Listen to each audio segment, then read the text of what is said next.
আসসালামু আলাইকুম এভরিওয়ান।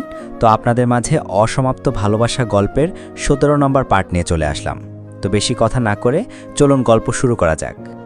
নয়না চোখ বন্ধ রেখেই জিয়ানের শার্ট খামচে ধরল। জিয়ান দ্রুত পায়ে সিঁড়ি বেয়ে ছাদে চলে আসলো। নয়না এখনও চোখ খুলেনি, হৃদযন্ত্রে ধুকপুক আওয়াজ হচ্ছে। এই যে ম্যাডাম, চোখ খুলে একবার দৃষ্টি স্থির করুন। সুনয়না, তোমার মনোকর্ষণ করা আখি পল্লব মেলে দাও। নয়না পিটপিট করে চোখ খুলল। পূর্ণ চাঁদের আলোতে জিয়ানের চেহারা স্পষ্ট হলো নয়নার দৃষ্টিতে। নয়না জোরে চিৎকার করল। জিয়ান নয়নার মুখের উপর হাত রেখে ফিস করে বলে, কেস খাওয়াতে চাচ্ছ কেন বউ? কই, তোমার জন্য ৭ সমুদ্র ১৩ নদী পাড়ি দিয়ে আসলাম কিশমিশ খাওয়াবাতানা, সোজা কেস খাওয়ানোর ধান্দা? নয়না কথা বলার চেষ্টা করছে, কিন্তু জিয়ান নয়নার মুখ চেপে ধরার কারণে কথা বের হচ্ছে না। শোনো, বউ ঝগড়া হাজব্যান্ড ওয়াইফের পার্সোনাল ইস্যু, সো সেটা পার্সোনালি মিটমাট করে নেই। যদি রাজি থাকো আলতো করে আমার হাতে কামড়ে দাও, তোমার মুখ খুলে দিচ্ছি। আর রাজি না থাকলে এভাবে তুলে নিয়ে যাব তোমাকে। নয়না জিয়ানের হাতে দাঁত বসিয়ে বেশ জোরে কামড় বসালো, কিন্তু কাজ কিছুই হলো না। কারণ রেজা চৌধুরী কি এতই বোকা নাকি? হাতের তালুতে কেউ জোরে কামড় বসাতে পারে নাকি? জিয়ান নয়নাকে কোল থেকে নামিয়ে দিল। নয়নার শরীরে ওড়না নেই, সেদিকে তার খেয়াল নেই। কোমরে হাত রেখে বলে, আপনার সাহস কি করে হলো আমাকে কোলে তোলার? সরি, তোমাকে কোলে তুলে ভুল করেছি। তোমাকে তো মাথায় তোলা দরকার ছিল জানেমান। চুপ, একদম চুপ। সরি, আপনার সরির আচার বানিয়ে খিচুড়ির সাথে খেয়ে ফেলুন। সুনয়না তালুকদারের কারো সস্তা সরি চায় না। তুমি চাইলে আমি তোমাকে পৃথিবীর সবচেয়ে দামি সরি দিতে পারি। ওহো আচ্ছা, তো কোথায় আপনার দামি সরি? তার জন্য তোমাকে আমার কাছে কাছে আসতে হবে, চোখে চোখ রেখে একে অপরের বাহুতে অবস্থান করতে হবে। এরপর ঠোঁটে ঠোঁট রেখে সরি বলবো, ব্যাস পৃথিবীর সবচেয়ে দামি সরি হয়ে যাবে। ছি, লুচ্চু লোক, অসভ্য লোক। মেয়েদের ইজ্জত লুট করার ভালোই ট্রেনিং জানেন দেখি। তা আজ পর্যন্ত কতজনকে এরকম দামি সরি দিয়েছেন? তোমার কসম বউ, এই সরি এই মুহূর্তে আবিষ্কার হয়েছে শুধুমাত্র তোমার জন্য। এখনও এই অধম এই সরি আর কাউকে নিবেদন করেনি। প্লেন ড্রাইভারের বাচ্চা, ধোকাবাজ, ইতর, লাফাঙ্গা, একদম কথায় কথায় বউ বউ করবেন না। আমি পিওর সিঙ্গেল, তবে আগামীকাল বিবাহিতা হয়ে যাব। সো 10 হাত দূরত্ব রেখে দাঁড়ান। আপনার মতো ধোকাবাজ প্লেন ড্রাইভার আমার দরকার নেই। জিয়ান নয়নার হাতে টান দিয়ে একদম নিজের বুকের কাছে নিয়ে আসলো। নয়নার ঠোঁটের উপর আঙ্গুল রেখে বলে, তুমি আমার অর্ধাঙ্গিনী, আমার জীবন সঙ্গিনী, আমার সুখ দুঃখের চিরসাথী। আমাকে তুমি এ জন্মে তোমার থেকে আর আলাদা করতে পারবে না। আমি মানেই তুমি, তোমার অস্তিত্ব জুড়ে শুধুই আমি। আমি শুধুমাত্র তোমার plane driver, captain Reza Chowdhury, তা স্বীকার করছে। জিয়ান নয়নার এতটা কাছে যে নয়নার মুখে জিয়ানের গরম নিঃশ্বাস আছড়ে পড়ছে। এলোমেলো লাগছে নয়নার, হৃদয়ে কেমন তুফান বইছে, গলা শুকিয়ে আসছে, হার্টবিট ফাস্ট হচ্ছে। নয়না 2 কদম সরে এসে জোরে জোরে নিঃশ্বাস নিল, নিজেকে কিছুটা সহজ করার চেষ্টা করছে। মনে মনে বলে, একদম গলে যাস না নয়ন, ভুলে যাস না এ কদিন সে কি করেছে। নয়না নিজের বুকের বাম পাশে হাত রেখে নিজের হৃদয়ের উথাল পাথাল থামানোর চেষ্টা করছে। মনে হচ্ছে এক্ষুনি হৃৎপিণ্ড বাহিরে চলে আসবে। জিয়ান নয়নার পেছনে দাঁড়িয়ে মৃদুস্বরে বলল, আমি তোমাকে ঠকাইনি নয়না, তুমি ভুল বুঝেছ আমাকে। জাস্ট একটা কনফিউশন ক্লিয়ার করলেই তুমি বুঝে যাবে। নয়নার অবচেতন মন মাত্র আন্দাজ করল তার সাথে ওড়না নেই। মুহূর্তেই নিজের হাত দুটো জড়িয়ে নিল, ইতস্তত বোধ করতে লাগল। জিয়ান নয়নার আরও খানিকটা কাছে এসে নয়নার হাত ধরে বলে, তোমার সব লজ্জার মালিক এখন আমি। আমার আর তোমার মাঝে কোনো লাজ নেই। তুমি কি জানো না আমরা আমাদের পোশাক? তোমার সব রূপ আমার জন্য উন্মুক্ত। বলেই নয়নাকে জড়িয়ে ধরল। নয়নার নিঃশ্বাস নিতে কষ্ট হচ্ছে। জিয়ান নয়নার অতিরিক্ত কাছে আসলেই নয়নার এই সমস্যা দেখা দেয়। জিয়ান নয়নাকে নিজের বক্ষ থেকে সরিয়ে বলে, কি হয়েছে তোমার? এমন করছো কেন পাছি? আমাকে বলো, কোথায় কষ্ট হচ্ছে? নয়না কিছুই বলতে পারছে না। নয়নার প্যানিক অ্যাটাক হয়েছে। তার চোখের সামনে ভাসতে লাগলো সেই রাতের দৃশ্যগুলো। ঝাপসা হয়ে আসছে নয়নার চারপাশ। জিয়ান বেকুল হয়ে পড়ল প্রেয়সীর এই অবস্থা দেখে। রাত তখন 3:30। জিয়ান অনিকেতকে কল করল। রিং হচ্ছে কিন্তু রিসিভ হচ্ছে না। কারো পায়ের আওয়াজ পেয়ে নয়নাকে নিয়ে দেয়ালের পেছনে লুকিয়ে পড়ল। ততক্ষণে নয়না বেহুশ। বিয়ে বাড়ি, অনেক আত্মীয় স্বজনরা এসেছে, তাই বাড়ি ভর্তি মানুষ। জিয়ান নয়নাকে নিজের মধ্যে জড়িয়ে নিল। লোকটা চলে যেতেই নয়নাকে কোলে তুলে আবার জাহান্নারা বেগমের পাশে শুইয়ে দিল। খানিকক্ষণ তাকিয়ে রইল নয়নার দিকে। আবছা আলোতে মেয়েটাকে আরও স্নিগ্ধ লাগছে। নয়নার কপালে চুমু দিয়ে বের হয়ে আসার সময় দরজা আলতো হাতে চাপিয়ে দিয়ে আসলো। নিচে আসতেই ঘটল এক বিপত্তি। হঠাৎ করে পেছন থেকে একজন জিয়ানকে ডেকে বলে, এই ছেলে, কে তুমি? তোমাকে তো এর আগে কখনো দেখিনি। জিয়ান শুকনো ঢোক গিলে পকেট থেকে মাস্ক বের করে পরে নিল। এরপর সামনে ফিরে দেখে মধ্যবয়স্ক একজন পুরুষ। জিয়ান নিজেকে ধাতস্থ করে বলে, আমি ডেকোরেশনের লোক। লোকটা মোবাইলের আলো জ্বালাচ্ছে। এই সুযোগ জিয়ান ফুরুৎ। আতিফ সাহেব সামনে টর্চ ধরতেই দেখে সামনে কেউ নেই। সে ভীত হল। মনে মনে ভাবলাম হয়তো জিন ভূত, তাই দ্রুত প্রস্থান করল। মেহনুর খেতে বসেছে। মিতা বেগম মেহনুরের পাশে বসে যত্ন করে খাবার তুলে দিচ্ছে। জানিস, তুই একদম তোর মায়ের মতো হয়েছিস। সেই চোখ, সেই নাক। মেহনুরের হাতের লোকমাটা আর মুখে উঠল না। ঠুকরে কেঁদে উঠল মেহনুর। মিতা বেগম উঠে এসে নয়নার মাথা তার বুকে চেপে নিয়ে মাথায় হাত বুলিয়ে বলে, চিরজীবন কেউ বেঁচে থাকে না মা। তোর এক মা চলে গেছে তাতে কি, আমি তো আছি। জানিস, সবচেয়ে বড় কষ্ট হলো এত কিছু হয়ে গেছে আমার বোনের মতো ফ্রেন্ডের সাথে, আমি তা জানতেও পারলাম না। তার শেষ সময়ে তাকে একবার দেখতে পারলাম না। আম্মু বারবার তোমাদের কথা বলছিল, কিন্তু আমরা কোনোভাবে তোমাদের কন্ট্যাক্ট করতে পারিনি। লাস্ট 5টা বছর তোর মায়ের সাথে আমার যোগাযোগ বিচ্ছিন্ন। তোর বাবা পছন্দ করতেন না আমাদের দুজনের সখ্যতা। বাবা, এই শব্দটা এখন হৃদয়ে কাটার মতো বিধে। আম্মি যখন মৃত্যুর মুখে, তখন সে তার নতুন জীবন সাজাতে ব্যস্ত। আমি নিজের ছোট বিজনেস আর চাকরির বেতন দিয়ে লড়ে গেছি আম্মুর জন্য।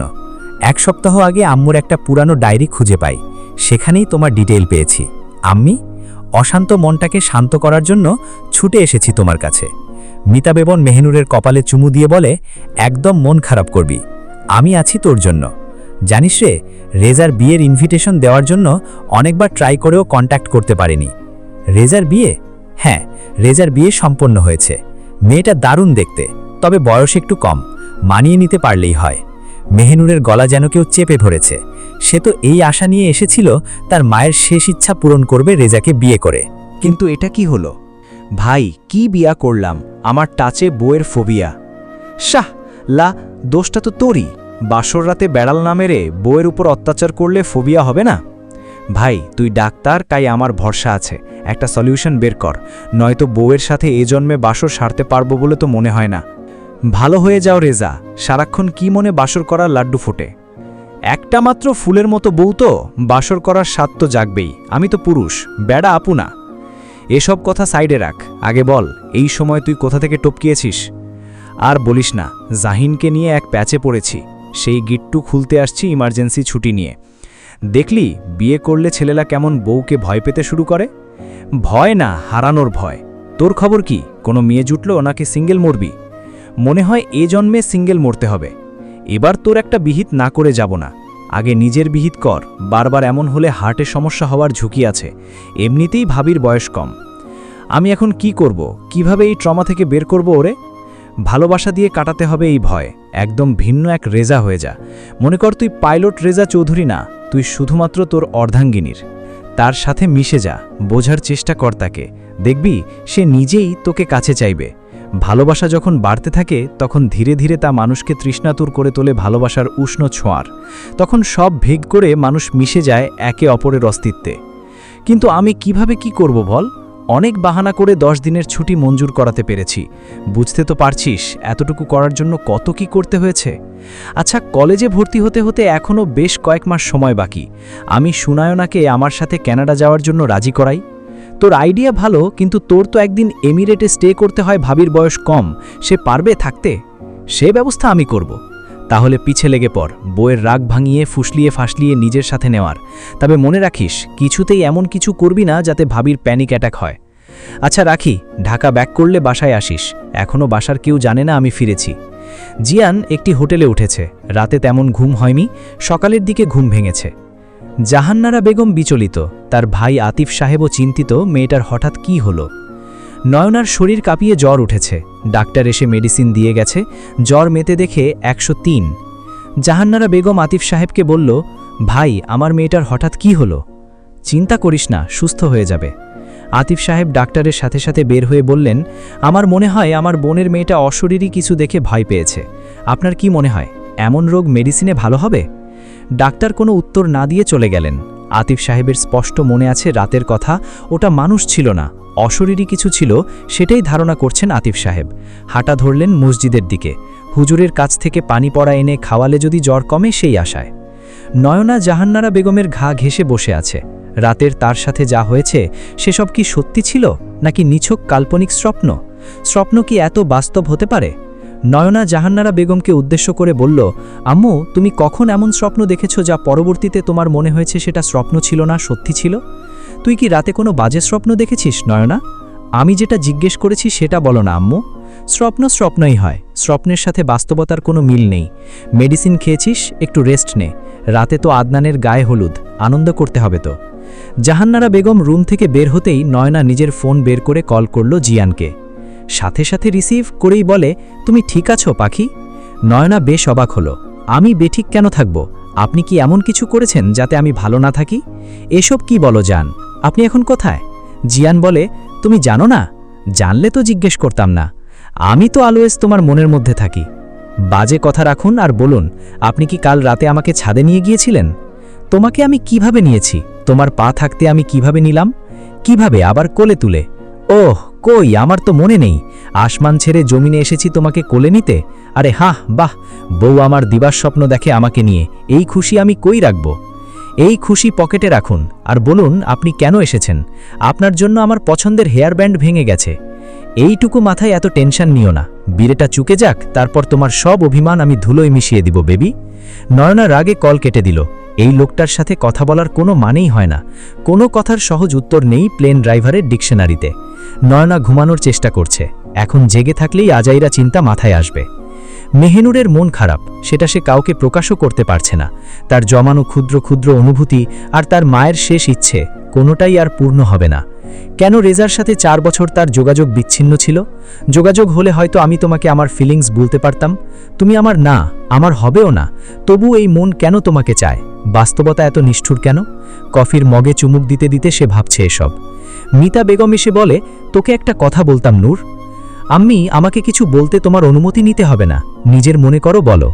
মিতা বেগম মেহেনুরের পাশে বসে মেহেনুরের হাতের ওপর হাত রেখে বলে, আমি তোকে সারা জীবনের জন্য আমার কাছে রেখে দিতে চাই। তুই আমার জাহিনের বউ হয়ে থেকে যাবি। মেহেনুর চুপসে গেল। তার চোখ ভেঙে আসতে চাইছে অশ্রু। বলতে ইচ্ছে করছে, কেন রেজার বউ করতে চাইলে না? তোকে এখন কিছু বলতে হবে না, তুই আস্তে ধীরে ভেবে চিনতে তারপর বলিস। তোর ওপর কোনো প্রেশার নেই। মেহেনুর মিতা বেগমের কাঁধে মাথা রেখে বলে, আমার আম্মু আমাকে ছেড়ে গেল কেন আম্মি? সে তো জানতো সে ছাড়া আমার কেউ নেই। সে চলে গেছে, আমি তো আছি।